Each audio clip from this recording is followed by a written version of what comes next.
this is Stephanie Hansen, and you are listening to The Makers of Minnesota, where we talk to cool people doing cool things. And COVID has really been an interesting thing for entrepreneurs to deal with in the last 6 months. In some cases, it's presented challenges, but in other cases, it's presented really unique opportunities. When I think about our next guest, I first saw, I think, an article about them, and I thought, oh, this is such a good idea. And then I never got around to broadcasting with you guys until more recently. And the place I'm talking about is True North Basecamp. It is an adventure sport and sort of minimalist resort.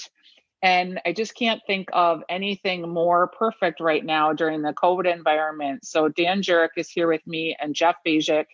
And you guys, you've been working on this for a while, but you are really on the cusp of what everybody wants, which is to get outside in the great outdoors to get away from virus land, right? Yes, that is true. That we've seen definitely an uptick of new people wanting to enjoy the outdoors. I mean, before the pandemic, definitely a steady stream of people, but we're seeing a lot of new faces, taking their first trip up to Cuyuna and really, really loving it. So it's a wonderful place.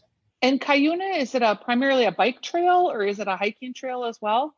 It's really surprisingly, yes, its core business, or not business, core recreation is around mountain biking.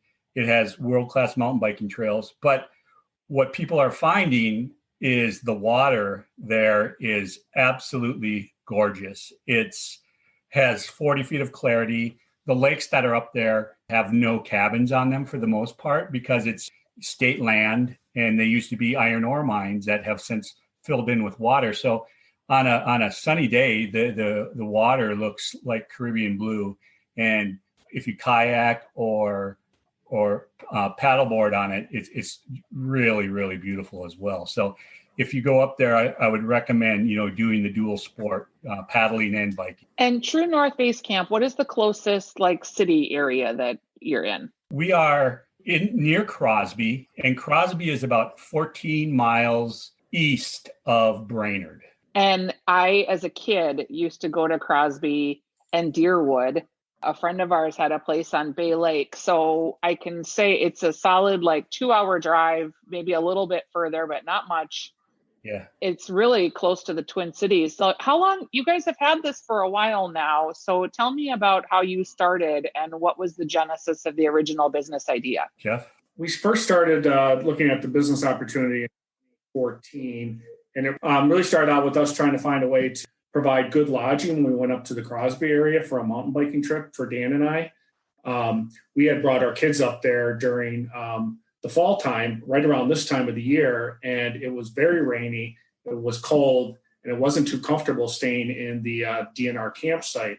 So Dan had the great idea of, why don't we build some lodging facilities that can be catered to people like us going up there to enjoy the area. So we left that trip. Dan actually started penciling out some ideas and concepts and came to me and said, what do you think?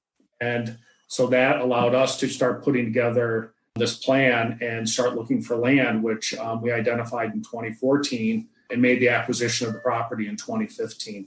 So that was kind of the start of it and kind of the genesis of us getting interested in developing something around this. And did you start out with tent platforms, basically? No, we went in with the idea that we can build a facility that can kind of cater to all levels of guests. So really, we've got a campground that is really just for tent camping. And then we built these camper cabins, which are minimalist cabins, but are comfortable because they have HVAC, heating, air conditioning, they've got beds. And so it's a comfortable place to kind of do that next step up from the camping experience without having, a full luxury hotel room or a cabin with the plumbing. A few years later, we decided to implement or to develop these cabin tents, which is really the in-between the cabins and the camping. So it allows someone to want to experience camping, but don't want to haul up all their gear, but don't want to quite go into the cabins yet. So it's this in-between. So we can have 3 different options for everyone. So the campground and the cabins were developed right away. And then the cabin tents were ultimately developed a couple of years later after that. And this area is becoming really world renowned for mountain biking, hiking. You're close enough to the Brainerd Lakes area for the entertainment and food options for when that becomes back in style. Yeah, exactly. And what's been really just amazing to watch is the transformation of Crosby Main Street. I mean, we were one of the first businesses, from out of the area to invest in building something. So it could have gone the other way, but fortunately, our timing was right. And shortly thereafter, Main Street came to life with great new restaurants and bars and breweries. And so it really is now quite the experience to go away for a weekend or a long weekend and experience the Main Street. We're relatively close, less than a mile from Main Street. And we purposely did not put in kitchens in our cabins because, one, we either want people to cook at their campsite. We have cooking grates on our fire rings, but also so they go to downtown and enjoy the restaurants there. And people love it. It's just great because the cuisine is pretty diverse, considering. So there's something for everyone from a restaurant perspective, really thoughtful menus at the bars. I'm sorry, at the restaurants, but there's a cocktail bar that just opened up and the breweries and more things are happening, and it's smart growth is occurring.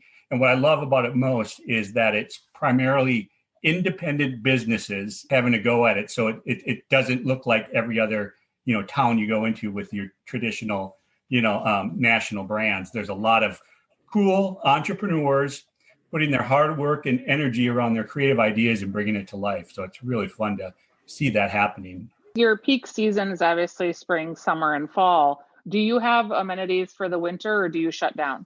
So we keep the cabins open in the wintertime. Our shower house is heated floors, so it's very comfortable for people to, access the shower house and get cleaned up, et cetera. But a really popular activity up there in the silent sport is the fat biking. And the DNR does groom about 20 miles of the fat biking trail to make it very rideable in the wintertime. So we have a steady stream of guests going up there in the winter to fat bike and to cross-country ski. There's some cross-country skiing pretty close to the area and to our place that they can access. You guys are perfectly situated just in terms of, so what COVID has done is it's forced us sort of to be outside and to get back and explore the great outdoors. And you guys are perfectly situated for this. When you have a sold out weekend, how many people are on the site? So in the summertime, when we have a sold out weekend, we're probably averaging about 80 to 100 people on the property at any one time. Depends on how many people are occupying a single campsite, whether it's a family or an individual. But it could probably ranging anywhere between 80 and 100 people on a sold out weekend that we have during the summer. Is this something, because I would imagine it is, that's replicable in other locations? Certainly, yeah. And what's really interesting is seeing the growth of outdoor recreation beyond water skiing and fishing in Minnesota. You're seeing, the DNR has made statements that they're, focusing on broadening their reach in that area. So outstate Minnesota, like in the Iron Range, they're adding trails and things like that. So to answer your question, yes, it's definitely scalable to other areas. But really, we are just focusing on getting this dialed in perfectly before we start, doing that. Because yes, it's easy to expand really quickly and things like that, but then things get missed, and we really want to keep it really, operating very, very, tightly. And we want people to notice, the cleanliness. It's like part of it we committed ourselves to was whenever you travel across country and stay at campgrounds or whatever, the showering and bathroom experience is just really horrendous. And that's one thing that's consistent, it seems like. So we get so many compliments about how much, how clean our showers and bathrooms are. I know that seems, a little thing, but but it really is something we focus on, making sure that it's a clean and safe environment for people, and it's noticed too. So I'm a camper, so it's no small thing when you yeah. go into a bathroom and it's nice. I'll just tell you Yeah, that. yeah. One thing that strikes me about this business model that's interesting is it's a lot of upfront cost before you can start to monetize it. So how does that work? Do you have like a 3 to 5 year plan before you can start to monetize it? And does it depend on full occupancy, or how do you even write a business plan for this concept? Yeah, so it was a bit of leap of faith at the beginning for Dan and I from a financial modeling perspective. We certainly can glean information from the KOA campgrounds of the world or other areas, but what we created was pretty unique. It didn't have the amenities of a KOA campground. We didn't want to focus in on the retail side of the business. We wanted to be really incredibly focused on customer experience, to have a quiet getaway, to break away from as much of the chaos as you can from wherever you happen to be living. So that modeling was difficult to find an example of a similar situation, but we really went into this saying, what do we need to charge to get a return on our investment, and add a little bit of profitability to the business plan. And then we started backing into how many units we would need. And then you start backing into occupancy numbers of, how full do you need to be before you're breaking even during the season. And as you've already identified, it's a very tight window. So while we're open year round, we're really looking at, May through September, and October, if it's good, like on a day like today where we've got lots of snow in October, it's a little more difficult to get people up there during these shoulder seasons. So that was kind of the plan. Dan and I were convinced we could turn break even pretty quickly. And we certainly did. We've been fortunate enough to turn break even very quickly. And we're in this for the long haul. This isn't a short-term investment for us. And it's kind of a passion for us, as well as. I was going to say, how fun, because you can do all the outdoor activities and have your own places to stay. Yeah, that's evolved. I would say Dan would admit it as well. Our first few years on site at the property, at the business, we weren't experiencing a lot of that. It's really as of the last couple of years where, when Dan and I are on site, we can break away and enjoy some of those activities and have a little bit more fun. So the first 3 years was quite a bit of work and a lot of effort and a lot of stress to get there. But Dan and I were committed to a long-term investment, not only to ourselves, but it was really important for Dan and I to go in and have a commitment to the town and to the city and to the residents there, and everyone else that helped get this mountain bike community and paddleboard community up and running. So it was something we were committed, and we were going to stick this out. And it's turned out wonderful for us, and it's been a great experience to watch, as Dan said, the town grow, and watch the businesses grow and watch our business grow. It's just been a heck of a lot of fun. It sounds pretty organic too, in that your interest is, what is the terminology? Something about all boats can raise, all ships raise all boats, or I'm not saying this right, but I know what you mean though. That the really the ripple effect that the business have, and yeah, it's great that that is really the proudest thing. It's highly up there as well as making this successful business, but I really enjoy going down Main Street and just seeing all the commerce happening, and because the town of Crosby was in a sorry situation in the 80s and even 90s, since the 80s, and it's one of those towns that have just these cool buildings that now are being renovated really nicely, professionally done, and it's just how you envision you want a small town to be, now, have its own personality and things like that. So I love that. And it is kind of funny because COVID is sort of unfortunately driving a lot of us towards big box retail and online shopping and all those things that don't necessarily support the maker environment.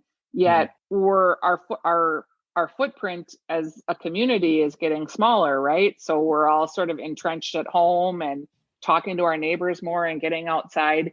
I can't wait to see like a 10-year analysis of people looking back on this time and seeing the trends and the innovation and the things that have occurred. Because it is a really cool time if you can weather it and you can sort of step back and look at just the unique ways people are changing their habit, the whole outdoors and the way that people are purchasing outdoor equipment and reinvesting in their bodies, and even people working from home and not necessarily working in the same. So they'll take, I notice my neighbor, it goes for a run every day at 11 o'clock. People seem to be kind of reprioritizing their health, their bodies, the outdoors in general. I love seeing that. Yeah. And it is that, I mean, I just see once you kind of get up north or, out in wilderness, even if you're all wound up from, your work week, after about an hour or two, you just kind of, unwind and it's like, boy, was I foolish to be feeling that way before, and it's just like the simple, I mean, this goes, everyone and their sister, brother say this, but, the simple things in life are the things that are most enjoyable. It's just like, it's funny. What I always draw upon, I've got this picture of my daughter. She's now 11, but she must have been 5. And she's just with a stick by a mud puddle. And literally she's there for like, I bet 5 hours. And, there's no toy on this earth that could have kept her, attention for 5 hours. And right, and so exactly. That comment is that, nature does wonders to your brain, and it just wants you to just immerse yourself in it more and more. So it's really. How do you guys market the business and get clients? Are you like, I'm curious because you're not on a hotel roster, you're kind of your own thing. Yeah, it's interesting what we really wanted to be committed to Minnesota. And so we really partnered early on with some really cool Minnesota brands like Twin Six is a Minnesota, cycling brand.